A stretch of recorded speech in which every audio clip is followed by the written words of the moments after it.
હવામાન નિષ્ણાંત અંબાલાલ પટેલે મોટી આગાહી કરી છે। ગુજરાતમાં ફેંગલ વાવાઝોડાની અસર વર્તાવાની છે। અંબાલાલ પટેલે જણાવ્યું, રાજ્યમાં ઠંડીની અસર વર્તાશે અને રાજ્યમાં મહત્તમ તાપમાન 35 ડિગ્રી સેલ્સિયસ રહે તેવી આગાહી છે, જ્યારે કચ્છના ભાગોમાં ઠંડા પવનો ફૂંકાવાની સંભાવના છે। ઉત્તર ગુજરાતના ભાગોમાં પણ હજુ ઠંડી પડવાની શક્યતા રહેવાની છે।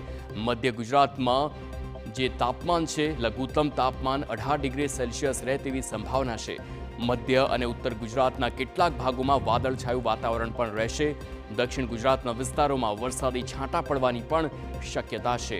15 થી 20 ડિસેમ્બર સુધીમાં બંગાળ ઉપસાગરમાં લો પ્રેશર બનવાની પણ સંભાવના અંબાલાલ પટેલે વ્યક્ત કરી છે। ત્યાંના અવશેષો લગભગ અરબી સમુદ્રમાં તારીખ 4 થી 8 ડિસેમ્બરમાં આવવાની શક્યતા રહેતા અરબી સમુદ્રમાં એક લો પ્રેશર બની અને ડીપ ડિપ્રેશન બનવાની શક્યતા રહેશે। પરંતુ આ ડીપ ડિપ્રેશન લગભગ સોમાલિયા કે ઓમાન તરફ જવાની શક્યતા રહેશે। પરંતુ વાવાઝોડા ફેંગલનો ભેજ કંઈક અંશે અને અરબ સાગરના ભેજના કંઈક અંશના અંશે લગભગ દક્ષિણ ગુજરાતના ભાગોમાં આવતા કદાચ દક્ષિણ સૌરાષ્ટ્રના ભાગમાં થોડા વાદળો જણાશે અને મધ્ય ગુજરાતના ભાગોમાં વાદળો જણાશે।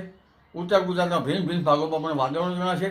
એટલે લગભગ દક્ષિણ ગુજરાતના કોઈ ભાગમાં છાંટા પડવાની શક્યતા રહેશે। મધ્ય ગુજરાતના વડોદરા વગેરે ભાગોમાં કોઈ જગ્યાએ છાંટા પડી શકે।